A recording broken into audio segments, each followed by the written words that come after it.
સુરતના સચિન વિસ્તારમાં ચાલતા ઇન્ડસ્ટ્રીઝના માલિકને કેમિકલ ઠાલવવાના ખોટા કેસમાં ફસાવી દેવાની ધમકી આપી ₹5 કરોડની ખંડણીનો મામલો સામે આવ્યો છે। આ દરમિયાન સુરત ક્રાઇમ બ્રાન્ચે આરોપી અજય ત્રિવેદી અને તેજસ પાટીલને ₹45 લાખની ખંડણી લેતા રંગે હાથ ઝડપી પાડ્યા હતા। આ બનાવમાં બંને આરોપીઓ સચિન જીઆઈડીસીમાં મિલોના માલિકોને બ્લેકમેલ કરતા હતા કે તમે ઝેરી કેમિકલ નહેરમાં ઠાલવી રહ્યા છો એમ કહી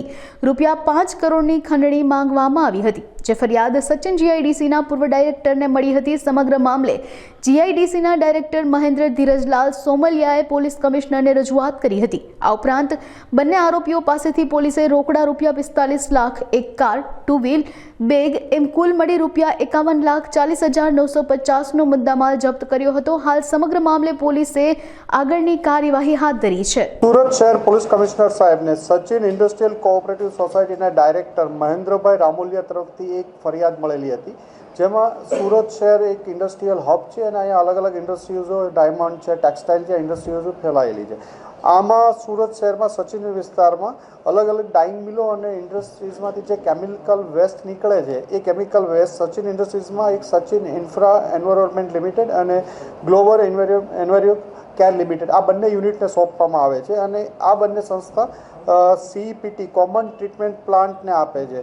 આ જે કેમિકલ વેસ્ટમાં નિકાલ જે થાય છે એ GPCBના રેગ્યુલેશન પ્રમાણે થતું હોય છે, એમનું અવારનવાર ઇન્સ્પેક્શન થતું હોય છે,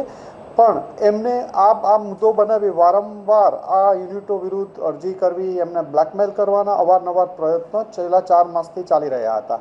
અને એમની પાસે અંદાજે 5 કરોડથી વધુની રકમ 2 ઇસમો દ્વારા માંગવામાં આવી હતી, જેમાં અજય રમેશભાઈ ત્રિવેદી રહેવાસી કનકપુર સચિન, મૂળ રહેવાસી સાવરકુંડલા અમરેલી જિલ્લાનો છે અને હાલમાં એનો જન્મથી જ અહીંયા હંમેશ અજય ત્રિવેદી સચિનમાં રહે છે। એની સાથે તેજસ ભરતભાઈ પાટીલ કે જે વેસુ વિસ્તારમાં રહે છે, આ બંને છેલ્લા 4 માસથી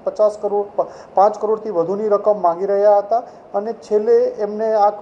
GPCB છે, CPCB છે, NGT છે, આ અલગ અલગ જગ્યાએ પરેશાન ન કરવા અને ખોટી રીતે હેરાન ન કરવા માટે અને ધમકાવતા હતા કે કોઈ પણ ત્યાં ઇન્ડસ્ટ્રીઝમાં ડેથ થશે તો એમાં તમારું નામ એડ કરાવી દેશું કે આ કેમિકલ વેસ્ટ નીકળવાના કારણે થયું છે, એવી ધમકી આપી 5 કરોડથી વધુની રકમ માંગી હતી અને દર વર્ષે 10થી 12 લાખ રૂપિયા રેગ્યુલર દર વર્ષના આપવા માટેની ડિમાન્ડ આ લોકો કરી રહ્યા હતા। આ લોકોની ધમકીને વશ ન થઈ અને મહેન્દ્રભાઈ રામોલિયા અને સચિન જીઆઈડીસી તરફથી મહેરબાન પોલીસ કમિશનર સાહેબને એક ફરિયાદ કરવામાં આવી હતી, જેના અનુસંધાને ક્રાઇમ બ્રાન્ચ દ્વારા કાલે બપોરે 2 વાગે 45 લાખ રૂપિયા રોકડા લેવા આવતા અજય ત્રિવેદી અને તેજસ પાટીલને પકડી પાડવામાં આવ્યા છે। એમની પાસેથી 45 લાખ રૂપિયા જે લેવા આવ્યા હતા, અમને દેવાના હતા, એ મળ્યા છે। એ ઉપરાંત એમને બંને પાસેથી એક ડસ્ટર ગાડી અને એક વેગનાર ગાડી મળી છે। ત્યાં રેકોર્ડિંગના ડિવાઇસને ફિટ કર્યા હતા, એ બધા કબજે લેવામાં આવ્યા છે। અલગ અલગ ટ્રેપના જે ગોઠવવામાં આવ્યા હતા, આ બંનેના ઘરે મોડી રાતે સર્ચ કરતા અલગ અલગ ફાઇલો અને લેપટોપ વગેરે સીઝ કરવામાં આવ્યું છે, એમના મોબાઈલ સીઝ કરવામાં આવ્યા છે। આમના ઉપરથી આ લોકો કોને બીજાને બ્લેકમેલ કરતા હતા, જે એમની પાસેથી ફાઇલો મળી છે એના અનુસંધાને કોને બ્લેકમેલ કર્યા હતા એની અમે તપાસ કરી રહ્યા છીએ, એને ગોતી રહ્યા છીએ। આ ઇસમો કોઈ પણ બીજા કોઈને, આ બંને ઇસમોએ કોઈ બીજાની પાસે બ્લેકમેલ કે કંઈ કરેલા હોય, કોઈના ધ્યાનમાં હોય તો પોલીસનો સંપર્ક કરી શકે છે અને આવા અન્ય કોઈ પણ ઇસમો જો તમને બ્લેકમેલ કરવાનો કે કોઈ ઇન્ડસ્ટ્રીઝને નુકસાન કરવાનો પ્રયત્ન કરતા હોય તો પોલીસનો સંપર્ક કરશે તો કાયદેસરની કાર્યવાહી કરવામાં આવશે। અજય ત્રિવેદી એક લીપા કે છે, લીડ ઇન્ડિયા પબ્લિક એસોસિએશનનું આઈ કાર્ડ ધરાવે છે અને અજય ત્રિવેદી છે એ